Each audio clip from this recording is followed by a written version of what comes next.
안녕하세요. 생생법률쇼 진행을 맡은 양지민입니다. 이 세상 이슈를 법률적 시점에서 다뤄보는 본격 토크 블록버스터 법률 이슈 토크 시작해 보겠습니다.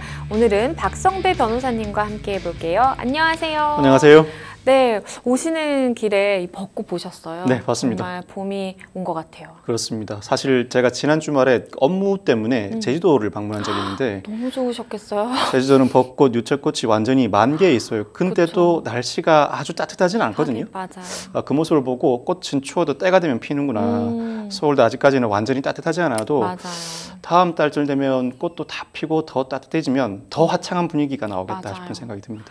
맞습니다. 이번 주말에 혹시나 좀 따뜻하면, 혹시나 미세먼지가 없다면 또 봄 나들이 계획 세워보시는 것도 좋을 것 같습니다.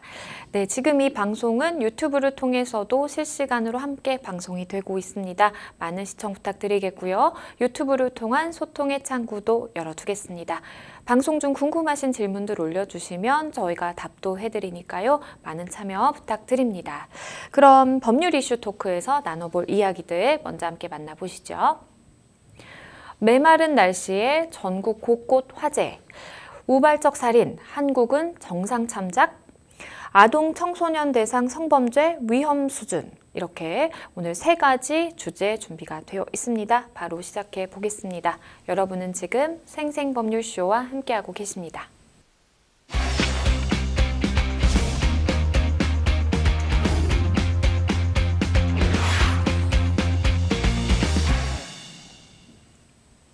네, 첫 번째 법률 이슈 토크로 바로 가보겠습니다. 메마른 날씨에 전국 곳곳 화재. 이번 주제는요, 좀 안타까운 사건들이 좀 많이 있는 것 같아요. 먼저 첫 번째 사건은요, 지난 27일에 있었던 일입니다. 경기도 안산에서 나이지리아인 4남매가 빌라 화재로 숨진 안타까운 사고가 있었어요. 그렇습니다. 지난 27일 오전 3시 28분경 경기도 안산시의 지하 1층, 지상 3층 빌라 2층에서 불이 났습니다. 네. 불 자체는 40여 분 만에 진화가 됐는데 안타깝게도 이곳에 살던 나이지리아 국적 어린이 4명이 사망하고 말았습니다. 11세 여아, 7세 남아, 6세 남아, 4세 여아로 모두 남매 사이입니다. 네. 아버지는 오른쪽 팔에 3도 화상, 어머니도 허리 통증을 호소해 병원에서 치료를 받고 있고 다행히도 막내인 2세 여아는 부모와 함께 대피를 했다고 합니다.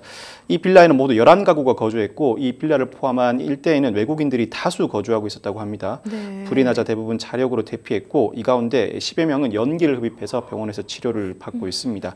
경찰과 소방당국, 현장 합동 감식을 실시한 결과 발화 지점은 화재가 발생한 203호 출입문 입구 근처 바닥으로 특정이 됐습니다. 냉장고와 TV가 있었고 인화성 물질은 발견되지 않았다고 합니다. 이 경찰은 네. 국가수 감정 결과를 받아봐야 알겠지만 아직까지 방화와 관련된 단서는 발견되지 않았다고 합니다. TV와 냉장고가 멀티탭에 연결되어 있었는데 이들 기기와 전선 쪽에서 전기적 요인으로 합선 등에 의해 불이 난 것으로 추정되고 있습니다. 이 아버지 2008년 한국에 들어와서 가스레인지, TV 등 중고 물품을 나이지리아로 수출하는 일을 해왔다고 합니다. 아이고, 너무 안타깝네요. 이 어머니, 아버지 입장에서는 이제 아이 2살짜리 아이가 너무 이제 혼자서는 대피할 수 없으니까 얼른 이렇게 안고 대피를 한 것 같고, 나머지 아이들은 그래도 좀 움직임이 있다 보니까 그래도 혹시나 혼자서 할 수 있지 않을까라는 생각을 하셨던 것 같은데 너무 안타까운 사고였습니다. 그런가 하면요, 이 광주와 전남에서 홧김에 일부러 불을 내거나 아니면 방화로 추정되는 사건이 잇따라 발생했다고 하네요. 그렇습니다. 지난 25일 오후 7시경 목포에 있는 목조주택이 불이나 전부 잿더미로 변했습니다. 목조주택이다 보니까 1층짜리 주택 전체가 잿더미가 돼버린 것인데 네. 다행히 인명피해는 없는 것으로 알려지고 있습니다. 이 주택 최근 3년가량 거주민 없이 비어 있었던 것으로 조사됐는데 경찰은 방화 가능성에 무게를 두고 있습니다. 60대 A씨를 상대로 경위를 조사 중인데 A씨는 추워서 불을 피웠는데 갑자기 불길이 번졌다고 진술을 한 것으로 알려지고 있습니다. 네. 또 지난 23일에는 광주 북구의 한 오피스텔에서도 방화로 의심되는 불이 나서 나서 집기류가 타버리는 사건이 발생했는데 이곳에 거주 중인 30대 남성 B씨가 만취 상태에서 감정 조절을 하지 못해 불을 내는 것으로 경찰은 보고 있습니다. 네. B씨가 연기를 들이마시고 병원으로 옮겨졌지만 생명에는 지장이 없다고 합니다. 또 지난 17일에도 40대 남성 C씨가 북구의 한 교차로에 세워진 1톤 화물차 적재함 그리고 양동시장 인근의 쓰레기 더미에서 잇따라 불을 저지르고 이어서 길가에 세워진 차량을 훔쳐 달아났다가 경찰에 붙잡히는 사건도 발생했습니다. C씨는 평소 복용하던 약을 먹지 않았고 홧김에 범행했다고 진술했습니다. 그런가 하면요, 이 인천 강화도에서도 화재가 발생했습니다. 만이산에서 발생한 화재로 산림 22만 제곱미터가 불에 탔다고 하는데요. 경찰이 화재 원인을 찾기 위한 수사에 나섰다고 하네요. 인천 만이산에서 원인을 알 수 없는 불이 났습니다. 네. 약 17시간 동안 축구장 30개 면적에 달하는 산림 22만 제곱미터가량이 불타고 말았는데 경찰은 산불 원인을 찾기 위해서 전담팀을 구성했습니다. 네. 만이산 초입 일대에 있는 굿당 창고, 주택, 건물 등 부근에서 불이 시작했을 것으로 추적하고 사건의 경위를 조사 중인데 굿당 관계자가 재를 버렸다가 불이 났다는 주민의 발언에 대해서도 사실관계 여부를 확인하고 있습니다. 굉장히 큰 불이 났는데요.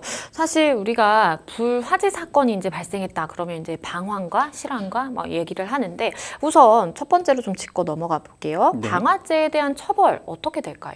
형법은 방화죄를 그 대상물에 따라 나누어서 규정하고 있습니다. 현주 건조물 방화죄라고 해서 사람이 거주하는 건조물에 불을 지른 경우에는 무기 또는 3년 이상의 징역으로 처벌합니다. 네. 형량이 꽤 높습니다. 뿐만 아니라 공용 건조물 방화도 마찬가지로 무기 또는 3년 이상의 징역으로 처벌하고 일반 건조물 방화는 2년 이상의 유기징역에 처합니다. 그리고 부동산이 아닌 동산, 즉 일반 물건 방화는 징역 1년 이상 10년 이하에 처합니다. 알기 쉽게 양형 기준을 설명해 드리면 네. 일반 건조물 방화는 1년 6월에서 3년 정도가 선고되고 현주 건조물 방화는 2년에서 5년 정도가 선고됩니다. 만약 현주 건조물에 불을 질러서 사람을 다치게 한 경우에는 징역 4년 이상, 사람을 사망하게 한 경우에는 살인죄에 준할 정도 징역 15년 전후가 선고됩니다. 네, 그러니까 어느 곳에 그리고 또 어떤 것에 방화를 했는지에 따라서 형량이 좀 달라진다라고 이해를 해주시면 좋을 것 같습니다. 최근 건조한 날씨 속에 이 쓰레기나 농업 부산물 소각으로 인한 화재가 잇따라서 굉장히 좀 주의가 요구되고 있습니다. 네네.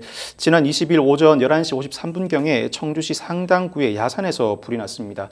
산불, 진화헬기 5대 등이 투입돼서 2시간 만에 불을 끄긴 했는데 네. 인명피해는 없었지만 역시 임야 2.1헥타르가 순식간에 잿더미가 됐습니다. 인근 밭에서 농업 부산물을 태우던 불씨가 바람에 날려서 화재가 발생한 것으로 보고 밭주인 A씨를 상대로 경위를 조사 중입니다. 하루 전인 지난 21일 오후 3시 20분경에도 이 보은군의 과수원에서도 불이 났습니다. 과수원 고랑에서 나뭇가지 등을 태우던 B씨가 불길이 확산하자 이를 막으려다가 얼굴에 1도 화상을 입고 말았는데 소방본부에 따르면 올해 쓰레기나 농업 부산물을 태우다가 발생한 화재가 모두 11건이라고 합니다. 지난해에도 소각 부주의로 인한 화재가 101건 발생해서 2억여 원의 피해가 발생한 바가 있다고 합니다. 이 산림이나 산림 인접 지역에서 불을 피운 경우에는 그 자체로 산림보호법에 따라 과태료 부과 처분을 받게 됩니다. 네. 만약 화재로 번질 경우에는 형법에 따라 실화죄로 처벌받을 수 있고 쓰레기 등 폐기물을 소각하는 경우에는 폐기물 관리법에 따라 역시 과태료 처분을 받을 수가 있습니다. 이 소방본부 관계자는 소각이 필요할 때에는 관할 시군의 허가를 받아서 공동 소각해야 한다고 조언하고 있습니다.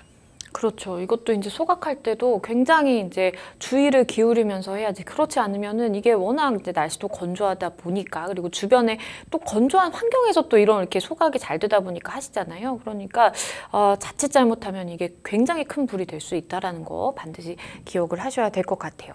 앞서서는 이제 방화를 했을 때 어떤 처벌을 받을 수 있을지 그 처벌 수위에 대해서 좀 설명을 해주셨는데 그러면 실화의 경우에는 또 차이가 날 것 같거든요. 어떨까요? 이 방화보다는 실화죄가 더 많이 문제되죠. 실화는 실수로 불을 나게 한 경우를 일컫는데 과실로 건조물 즉 부동산을 태운 경우에는 현주 건조물이든 공영 건조물이든 일반 건조물이든 모두 1,500만 원 이하의 벌금의 처벌을 받게 됩니다. 네. 다만 과실로 건조물이 아닌 물건을 불타게 한 경우에는 그로 인해서 공공의 위험이 발생하게 한 경우에 1,500만 원 이하의 벌금에 처하게 되는데 실화죄는 단순 실화죄도 있지만 업무상 실화죄와 중실화죄도 있습니다. 네. 그중에서도 중실화죄는 조금만 주의를 기울여서도 불이 나지 않게 할 수 있었는데 그 조그마한 주의도 기울이지 않은 경우에 성립하는 범죄입니다.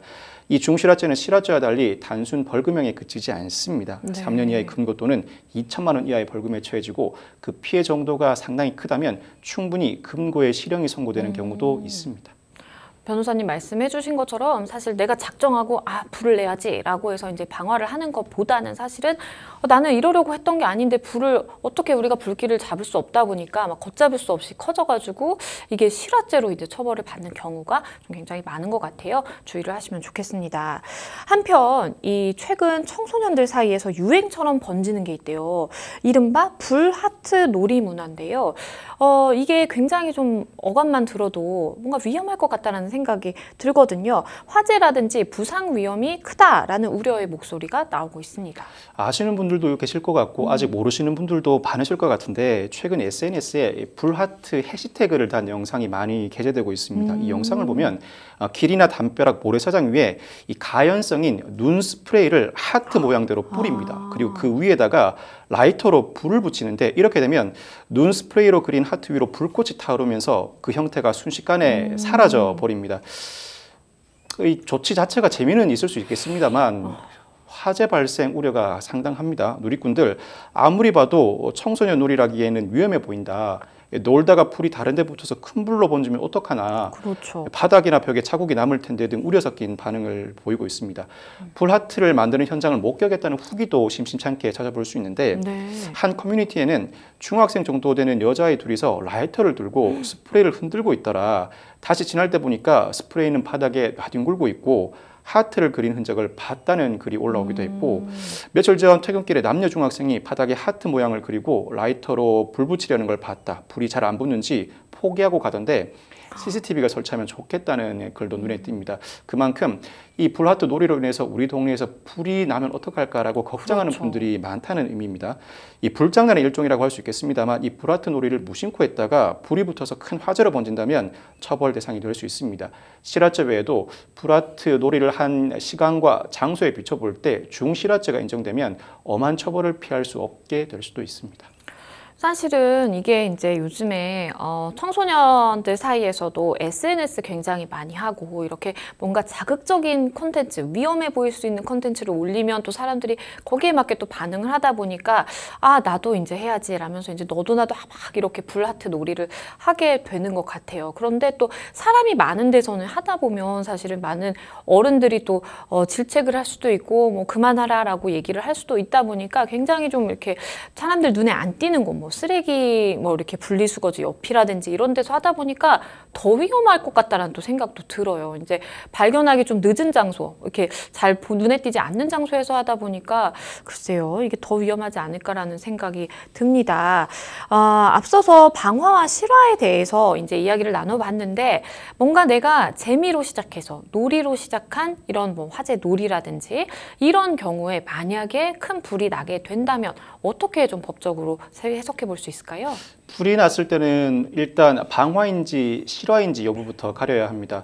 어떤 물건을 가지고 놀다가 불을 살짝 붙였다. 그 자체로 방화죄나 실화죄가 성립하지는 않지만 네. 결국 의도치 않게 어떤 다른 물건이나 건조물에 불이 옮겨 붙었다면 이때부터는 방화죄나 실화죄 여부를 논단해 볼 수 있습니다. 방화죄는 고의범이라 의도적으로 불을 붙인 경우에 성립하고 방화죄는 지금도 상당히 엄하게 처벌을 합니다. 어떤 범죄에 견주어 보더라도 그 형량이 낮다고 할 수 없습니다. 다만 실화죄는 비교적 법정형도 낮고 실제 선고되는 형량도 낮은 편인데 중실화죄, 조금의 주의도 기울이지 않은 중실화죄의 경우에는 법정형이 결코 낮지 않습니다. 뿐만 아니라 단순 실화죄로 처벌 자체는 크게 받지 않는다고 하더라도 민사상 책임은 그대로 남게 됩니다.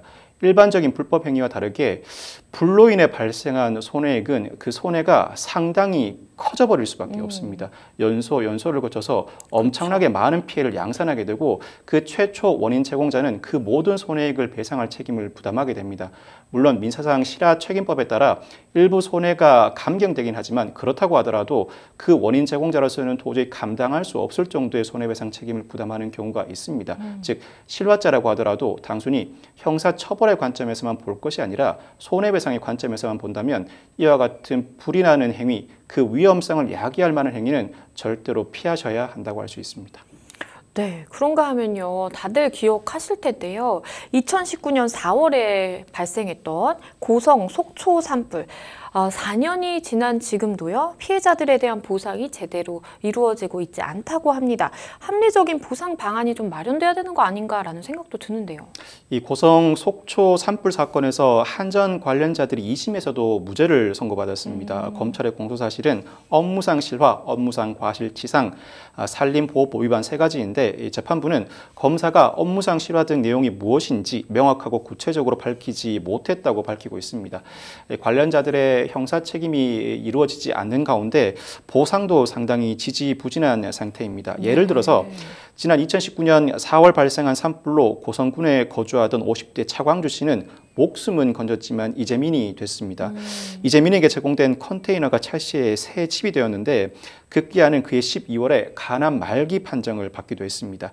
피해 보상 문제가 얽히면서 차 씨는 제대로 된 보상금을 지급받지 못했고 국민들이 모아준 성금도 수술비와 병원 치료비로 모두 사용하고 말았습니다.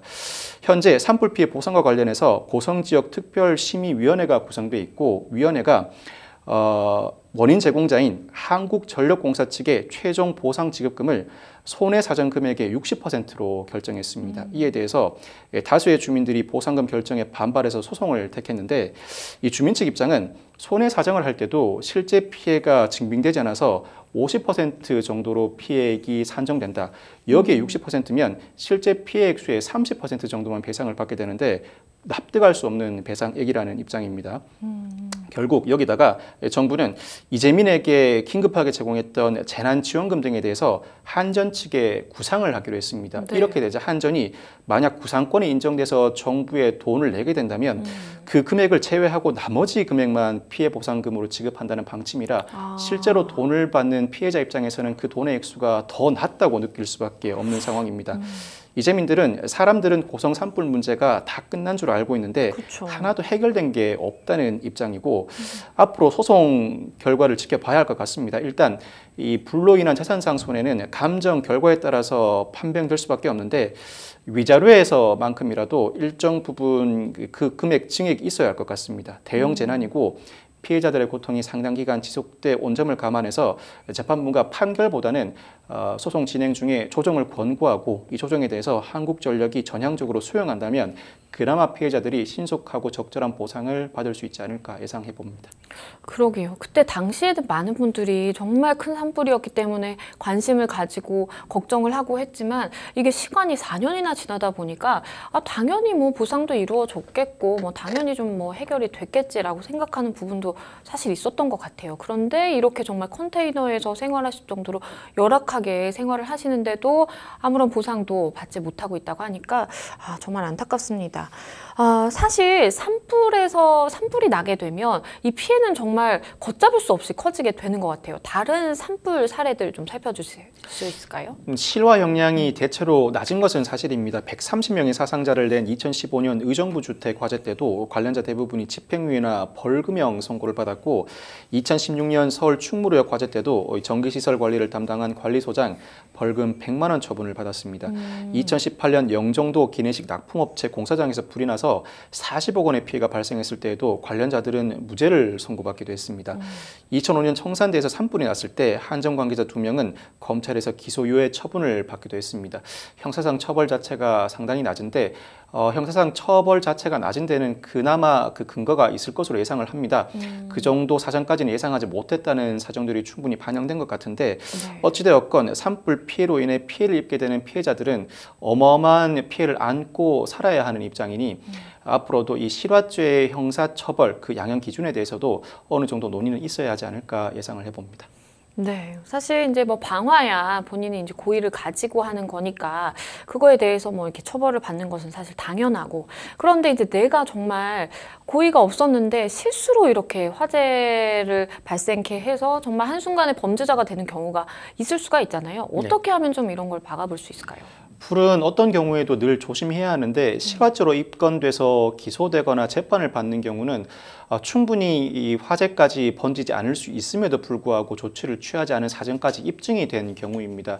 사실 주의 의무를 다하지 않았음에도 불구하고 제대로 된 수사나 기소 또는 재판을 받지 않은 사례도 다수 존재할 것으로 보입니다. 즉 나름대로 주의 의무를 다하는 노력이 필요하고 네. 그 주의 의무를 다함으로 인해 형사 처벌로 이어지지 않도록 하는 각자의 노력이 필요합니다. 실화죄로 수사, 기소, 재판이 이루어지는 사건들 충분히 과실이라고 인정될 만한 사건들인데 그 정도까지 문제가 불거지기 전에 각자가 주의를 기울여야 할 것이고 앞서 설명도 드렸습니다만 네. 형사처벌의 문제뿐만 아니라 화재가 발생했을 때는 그로 인해 피해자들이 양산되고 그 그렇죠. 피해액도 상당합니다. 그로 인한 모든 책임을 원인 제공자가 져야 하는 만큼 불은 늘 조심해야 할 것 같습니다. 네, 첫 번째 법률 이슈 토크, 방화와 실화 관련된 다양한 사건, 사고들 짚어봤습니다. 여러분은 지금 생생법률쇼와 함께하고 계십니다.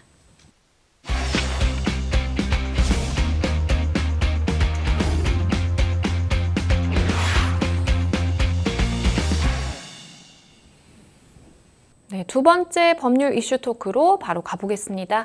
우발적 살인, 한국은 정상 참작이라는 주제 준비했는데요. 동거인과 다투다가 흉기를 휘둘러 숨지게 한 50대 남성이 경찰에 붙잡히는 사건이 발생했습니다. 어떻게 발생한 사건일까요?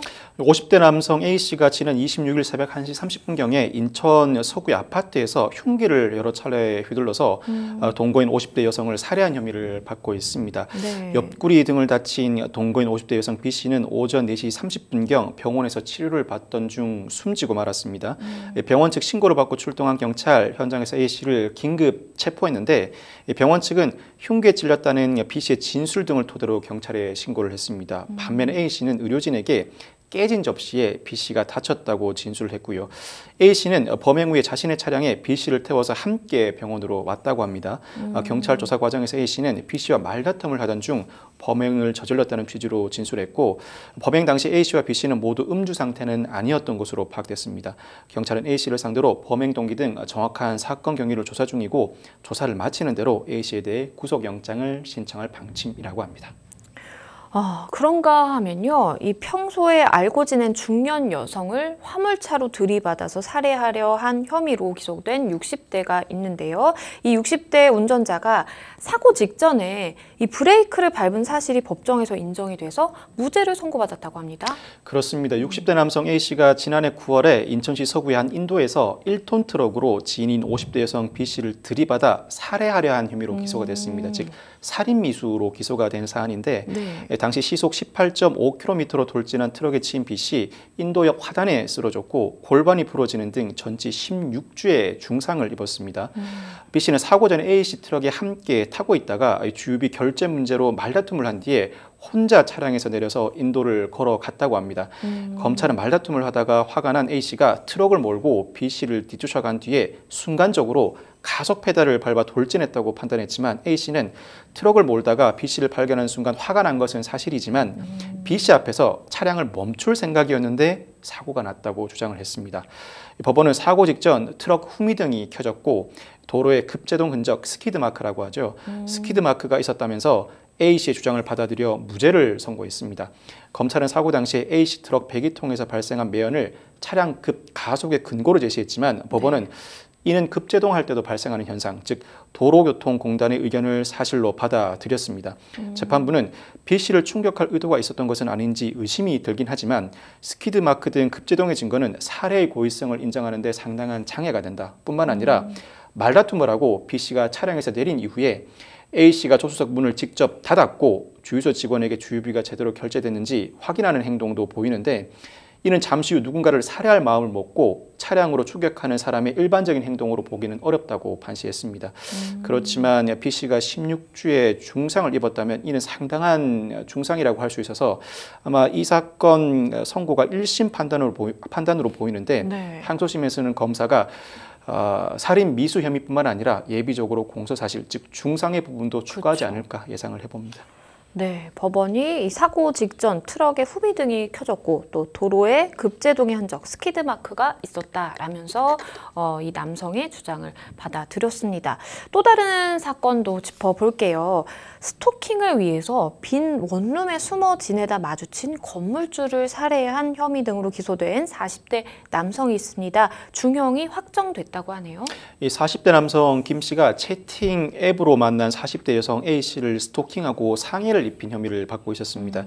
흉기를 들고 협박해서 감금하고 성폭행한 혐의도 동시에 받고 있었는데 김 씨는 A 씨가 경찰에 신고한 뒤에 더 이상 만나주지 않자 A 씨 여동생이 거주하는 것으로 알려진 강원도 원주에 있는 원룸 건물에 공실에서 숨어 지내기 시작했습니다. 네. 그러던 중에 이 수도 동파 여부를 확인하기 위해서 방에 들어온 건물주 60대 여성 B 씨와 마주치게 됩니다. 네. 그러자 김 씨 휴대하던 흉기로 B 씨를 여러 차례 찔러서 숨지게 한 것으로 조사됐습니다. 1심은 김 씨의 혐의를 전부 유죄를 판단하고 무기징역을 선고했습니다. 김 씨는 건물주를 우발적으로 살해했다고 주장했지만 재판부는 확고한 의사로 살해했다고 보는 것이 합리적이라며 김 씨의 주장을 받아들이지 않았습니다. 재판부는 김 씨가 B 씨와 마주쳤을 당시에 충분히 현장을 벗어날 수 있었고 쓰러진 B 씨를 원룸 화장실 안으로 옮긴 뒤에 혈흔이 묻은 옷을 벗기는 등 증거를 인멸한 점을 지적했습니다. 김 씨는 항소를 했는데 2심 재판부는 범행이 우발적으로 벌어진 것으로 보인다면서 형량을 징역 30년으로 낮췄습니다. 아울러 항소심 법원에 이르러서 자기 잘못을 모두 인정하고 반성하는 태도를 보인다는 점도 양형에 참작을 했는데 그럼에도 불구하고 김 씨는 상고했고 대법원은 이에 대해서 징역 30년을 선고한 것이 부당하다고 할 수 없다며 김 씨의 상고를 기각했습니다. 네, 이 사건에서 보면 2심 재판부가 처벌을 해야 마땅하다라면서도 살인 범행이 우발적으로 벌어진 것으로 보인다라면서 이렇게 형량을 낮춘 건데요. 우리가 살인 사건 이야기를 할 때 늘 이야기가 나오는 것이 우발적으로 이렇게 살인을 하게 됐다라는 꼭 이야기가 나오는 것 같아요. 네네. 이게 사실은 계획 범죄와 뭐 형량의 차이가 있어서 그런 걸까요? 일부 외국의 입법례를 보면 계획적 살인과 우발적 살인을 달리 규정하고 법정형도 달리 정해두는 경우도 있습니다. 그렇지만 우리나라는 계획적 살인과 우발적 살인을 달리 규정하고 있지 않습니다. 하나의 살인죄로 규정을 하고 있을 뿐인데 다만 계획적 살인이 인정될 경우에는 양형 기준상 특별 양형 인자로 상당히 중하게 취급을 하게 됩니다. 예를 들어서 누군가를 살해했을 때 통상 징역 15년 전후가 선고되는데 상당히 치밀하게 준비한 계획적 살인의 경우에는 초범이라고 하더라도 징역 20년 이상이 선고되는 경우를 볼 수가 있습니다. 특히 우리나라 살인죄의 양형 기준은 살인을 5가지 유형으로 나누고 있습니다. 네. 참작 동기, 보통 동기, 비난 동기, 중대범죄 결합, 극단적 인명경시 살인 5가지 유형으로 나누고 있는데 말다툼 끝에 격분해서 우발적으로 살인을 범한 경우에는 보통 동기 살인으로 평가받고 재산을 노리는 등 계획적으로 살인 범죄를 저지른 경우에는 비난 동기 살인으로 평가를 받게 됩니다. 네. 이 5가지 유형은 유형 간에 실제로 선고되는 형량에 큰 차이가 있습니다. 결과적으로 계획적 살인은 법정형으로 따로 규정해 두고 있지 않지만 재판 실무에서는 선고되는 형량에 상당히 중하게 작용을 하는 것입니다. 네. 살인죄 형량 판단에 있어서 우발적 범죄인지 아니면 이제 계획적인 범죄인지 어떤 차이가 나는지 이제 다양한 양형 인자로 이제 나눠서 설명을 해주셨는데요. 이 사건 같은 경우에는 참 저도 안타깝다는 생각을 많이 했습니다. 어떤 사건이냐면요. 이 아들과 공모해서 남편을 잔인하게 살해한 뒤에 남편의 상습적인 가정폭력 때문에 우발적으로 범행했다라고 아내가 거짓 진술을 합니다. 검찰이 무기징역을 구형했는데요. 어떻게 된 사건일까요? 40대 여성 A씨가 16세 된 아들 B군과 함께 지난해 10월 집에서 흉기와 둔기로 50대 남편 C씨를 살해한 혐의로 재판에 넘겨졌습니다. B군은 아버지의 시신을 욕실로 옮겨 씻던 중에 흉기로 훼손한 혐의, 사체 손괴 혐의도 받고 있습니다. A씨는 지난해 9월 귀간 남편과 사업 실패 문제로 말다툼을 벌이다가 소주병을 던져서 다치게 하고 소주를 넣은 주사기로 잠자고 있던 남편의 눈을 찌른 혐의, 특수상해 혐의도 받고 있습니다. 사실 A씨는 언어장애 3급입니다. A씨는 어려운 가정 형편과 남편이 자신의 장애를 비하한 데 불만을 갖고 범행을 계획한 것으로 알려지고 있습니다. 당초 B군은 경찰 조사에서 평소 아버지의 가정폭력이 심했고 사건 당일에도 어머니를 때리는 아버지를 말리다가 우발적으로 살해했다고 주장했습니다. 당시 참고인으로 출석했던 A씨도 남편이 자주 술을 마시고 욕설하며 폭행했다고 주장했죠. 그렇지만 검찰의 휴대전화 포렌식 결과 오히려 술병으로 맞아서 상처를 입은 건 고인, 즉 남편임이 드러났습니다. 그러자 B군은 아빠가 나쁜 사람인 것처럼 부풀렸다면서 허위 진술을 시인했습니다. 네. 또 숨진 남편이 사망 사흘 전에 작성한 일기장 형식의 노트를 보면 눈을 다친 뒤에 아직도 시력이 회복되지 않아서 고통스럽다면서도 아내와 자식을 보면 다시 힘을 얻는다는 글을 적어두었고 안과 진료 후에도 의사에게 나뭇가지에 찔린 상처라고 진술하고 자기 여동생에게도 단독 사고로 눈을 다쳤다고 둘러대기도 한 것으로 알려져 있습니다. 검찰은 A씨 진술에 따르면 고인은 흉기에 찔린 후에도 아들이 감옥에 가면 안 된다. 날 병원에 데리고 가라고 했다고 한다. 아내가 또다시 자신을 다치게 할지도 모른다는 불안감을 안고서도 끝까지 아내와 아들에게 애정을 갖고 있었던 것으로 보인다면서 A씨에게 무기징역, B군에게 징역 20년을 구형했습니다. A씨는 지금까지 재판부에 여러 차례 반성문을 제출했고 최후 진술에서 시댁 식구들에게 머리 숙여 정중히 사과드린다. 가정의 불행은 저 혼자 짊어졌어야 하는데 아들에게 고통을 주어 미안하고 진심으로 잘못했다라고 진술했습니다. 선고는 다음 달 14일 오후 2시에 이루어집니다. 정말 안타까운 것 같아요. 그러니까 이제 사망한 그 아버지의 경우에는 사실 가족을 보면서 힘을 얻는다라고 이제 일기장에 쓸 정도로 가정에 대한 애착이 굉장했는데 와이프는 물론이고 아들까지도 이렇게 글쎄요 행동을 한다라는 게 정말 믿기지 않고 오죽했으면 아이가 이런 정도까지 됐을까. 사실 16살이면 굉장히 어린 나이잖아요. 어머니의 역할이 좀 굉장히 좀 잘못되지 않았나라는 생각을 해봅니다. 다음 사건 살펴볼게요. 이 40대 주부가 임신한 상태로 이른바 독방 육아를 하던 중에 본인의 아이를 살해한 사건도 있었습니다.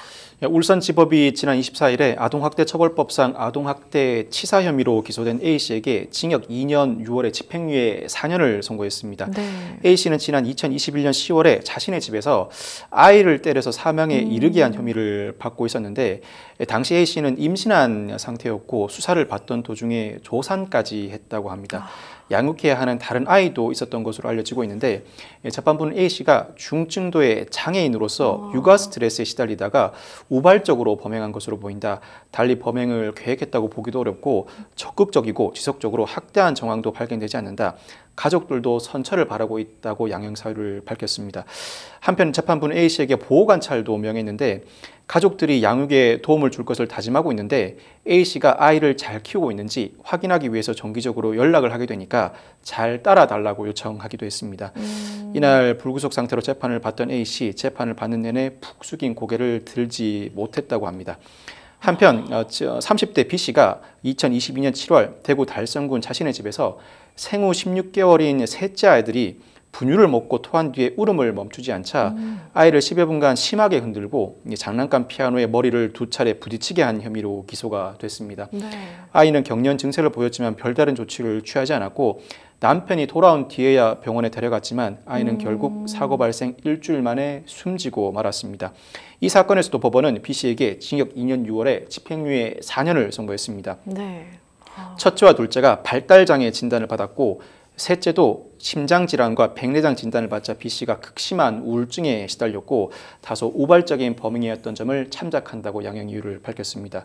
유사한 사건은 또 있습니다. 네. 지난해 6월 대전고법은 생후 1개월 된 영아를 숨지게 한 20대 C씨에게 징역 3년에 집행유예 4년을 선고했습니다. 네. C씨는 남편이 택배일로 집을 자주 비워서 육아 부담을 홀로 온전히 부담하던 중에 아이가 울음을 그치지 않자 뒤통수 부위를 때리고 몸통을 잡아 앞뒤로 흔드는 등 폭행한 혐의로 기소가 됐는데 아이는 결국 사망하고 말았던 사건입니다. 이 사건에서도 역시 실형이 아닌 집행유예가 선고됐습니다. 일단은 뭐 육아를 하면서 이제 스트레스가 크다 보니까 굉장히 우발적으로 욱해서 이제 뭔가 폭행을 한다라든지 뭔가 학대 행위가 있었는데 이게 그 피해를 받는 당사자가 어린 아이이고 굉장히 이제 연약한 그런 아이이다 보니까 정말 사망하는 경우도 있고 이제 크게 좀 예상했던 것보다는 크게 이렇게 결과가 발생하는 측면도 없지 않은 것 같은데 그럼에도 불구하고 반드시 하면 안 되는 행동은 분명하죠. 이렇게 가정에서 일어나는 우발 범죄 같은 경우에 사실 해결책이 있을까라는 생각도 드는데요. 양육에는 반드시 도움이 필요합니다. 아이를 1대1로 맡아서 기르는 경우도 너무 어려운데 거기에 둘째, 셋째까지 있게 되면 그 부담은 상당히 크다고 할 수 있고 반드시 주변에서 도움을 주어야 합니다. 특히 아이는 내 뜻대로 움직이지 않죠. 내 의사를 받아들이고 내 말을 이해한 상태에서 움직여주는 주체가 아니므로 그 부담은 더 부과된다고 할 수 있습니다. 그렇지만 설사 아이가 말을 듣지 않는다고 해서 양육자는 폭행이나 협박 내지는 폭언으로 문제를 해결하라는 태도도 버려야 합니다. 많이 부담스러운 사정은 충분히 이해하지만 이와 같은 상황이 펼쳐진다면 주변의 도움을 구하고 정의 주변의 도움을 구하지 못한다면 다른 전문 기관이라도 도움을 구해 자신의 양육 부담을 덜어내려는 노력을 해야 할 것 같습니다. 즉 양육자뿐만 아니라 주변 가족, 지인들도 충분한 도움을 주어야 말하지 못하는 아이가 숨지는 사건 더 이상 발생하지 않을 것 같습니다. 네, 정말 안타까운 마음이 많이 듭니다. 그런가 하면요, 다들 아시죠? 권재찬 관련된 이야기 좀 해볼게요. 연쇄살인 혐의로 1심에서 사형을 선고받은 권재찬이 항소심에서 거짓말 탐지기 검사를 요청했다고 합니다. 항소심인 서울고등법원이 강도살인, 사체, 유기 등 혐의로 기소된 권 씨에 대한 거짓말 탐지 조사 절차에 돌입한다고 밝혔습니다. 권 씨는 수사 단계에서부터 우발적 살인을 주장하고 있고 반면 검찰은 계획적 살인이라고 보고 있는데 거짓말 탐지 조사는 이를 입증하기 위해서 권 씨 측이 요청한 것입니다. 권 씨는 평소 알고 지내던 50대 여성을 살해한 뒤에 시신을 유기하고 유기를 도운 공범까지 살해한 후 암매장한 혐의를 받고 있습니다. 권 씨는 경찰 조사에서 말다툼을 하다가 우발적으로 살인을 저질렀다고 주장했지만 경찰은 권 씨가 금품을 노려서 범행을 저지른 것으로 판단했습니다. 사실 거짓말 탐지 조사는 수사 절차에서 진행되지 공판 단계에서는 거의 진행되지 않는데 피고인의 요청을 받아들여서 일단 재판부가 거짓말 탐지 조사 절차를 진행하기로 결정했습니다. 항소심 재판부 권 씨 측에 수면제를 탄 음료수를 미리 준비한 것인지 복면 절도를 인터넷에 검색한 것인지 목장갑을 산 것이지 여부 등을 거짓말 탐지 조사 시 질의하면 어떻겠냐고 제안을 하기도 했습니다. 재판부는 빠른 시일 내에 조사 절차를 마치고 다음 달 28일 결심 공판을 열기로 했습니다. 앞서 1심 재판부는 권 씨에게 사형을 선고했습니다. 교화의 가능성이 있다거나 인간성을 회복할 수 있으리라고 기대를 할 수 없다면서 사형을 선고했는데 권 씨는 2003년 인천에서 전당포 업주를 때려서 살해한 뒤에 일본으로 밀항했다가 뒤늦게 붙잡혀서 징역 15년을 선고받고 복역한 이력도 있습니다.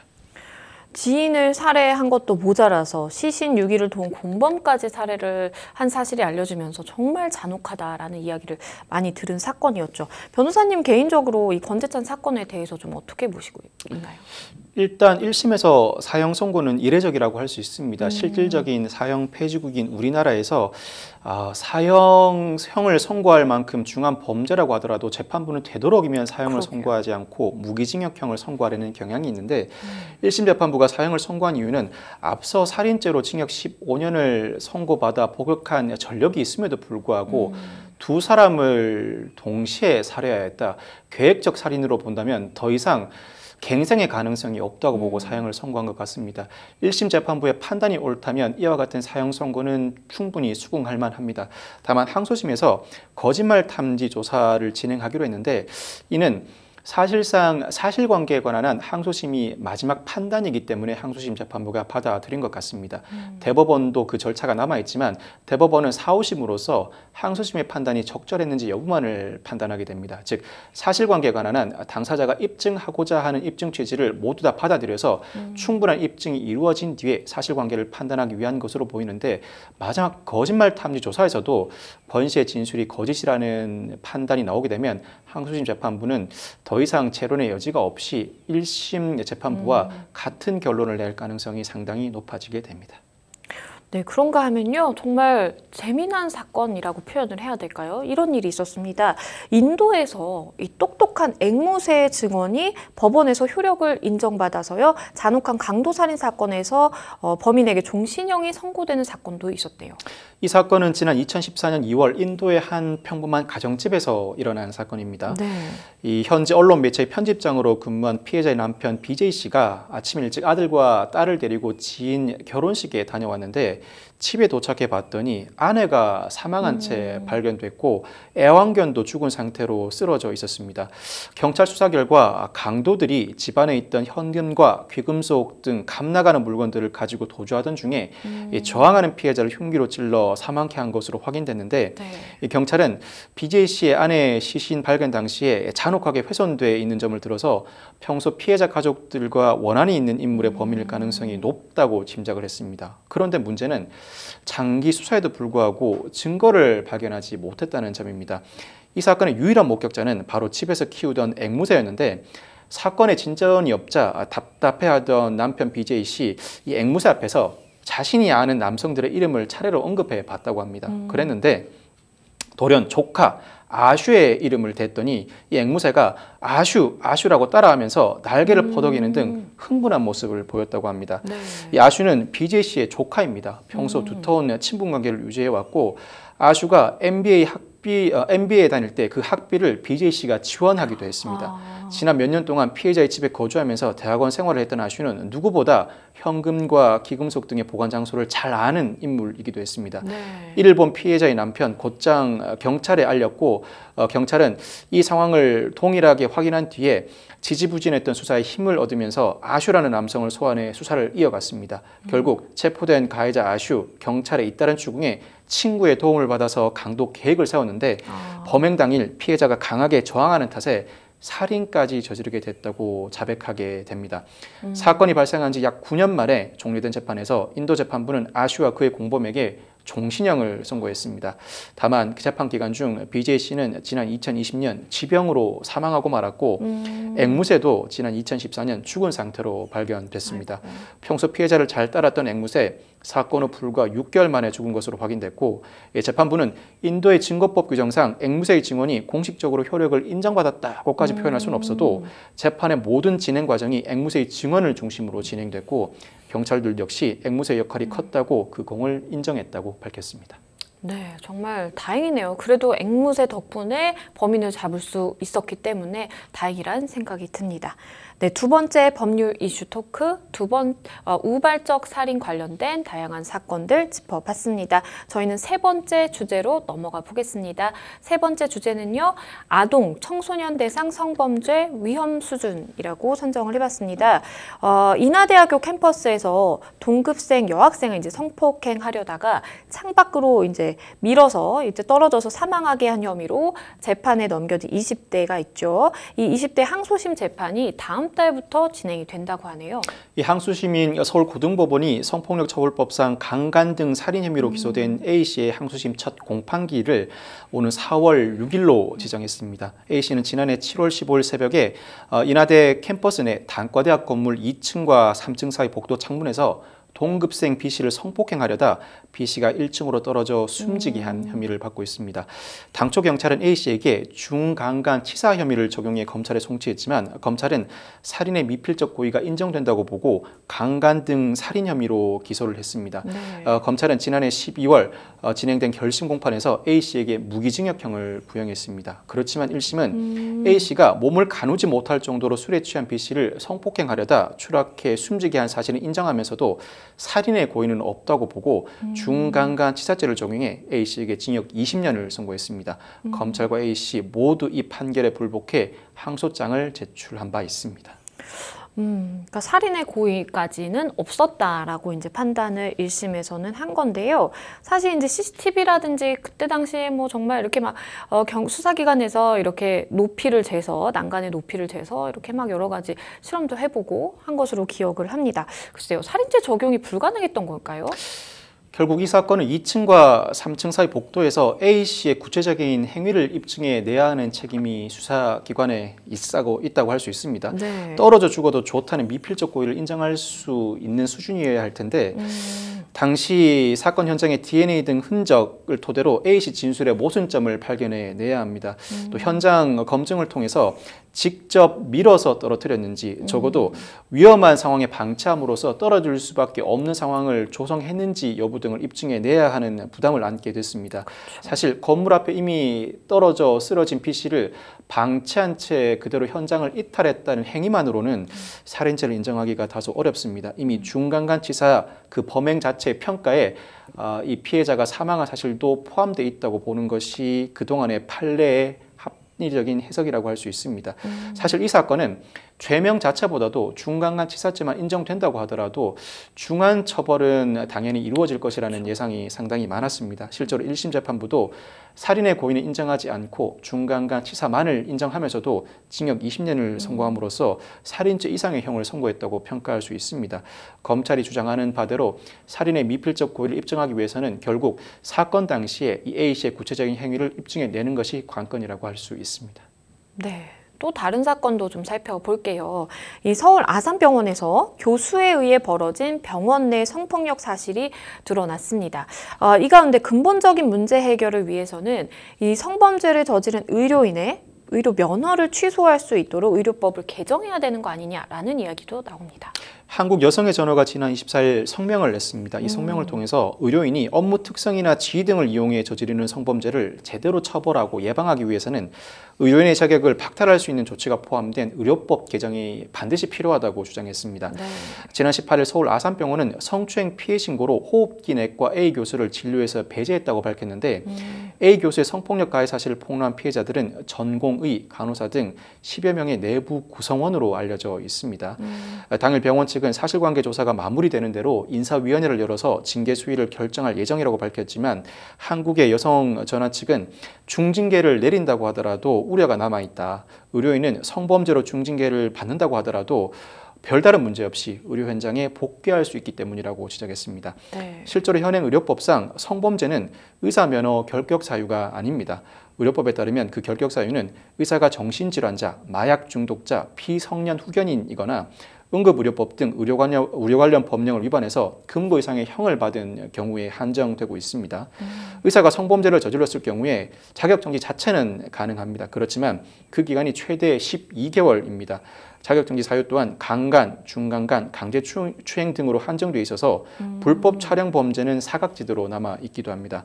결국 A 교수가 중징계를 받고 형사처벌을 받는다고 하더라도 최대 12개월의 자격정지 기한이 지나면 문제없이 복귀할 수 있는 가능성은 열려있는 셈입니다. 지난 2021년 국회에서는 성범죄 의료인의 면허를 취소하는 의료법 개정안이 발의된 상태이지만 아직 법사위에 계류돼 있고 의료법 개정에 반대하는 의사단체들은 의료계 내 자율적인 규제를 통해서 면허 취소 등을 진행해야 한다는 입장을 고수하고 있습니다. 성범죄 이야기가 나오다 보니까 이 이야기를 좀 해볼게요. 성범죄 중에 가장 악질이라고 할 수 있는 이 아동 성범죄 이야기를 좀 해볼 텐데요. 피해자의 25%가 13세 미만이다라고 해요. 네네. 여성가족부가 한국형사법무정책연구원에 의뢰해서 아동 청소년 대상 성범죄의 추세와 동향 분석 자료를 발표했는데 네. 2021년 유죄 판결이 확정돼 신상 정보가 등록된 아동 청소년 대상 성범죄자 판결문을 분석한 결과 피해자는 모두 3,500명 정도라고 합니다.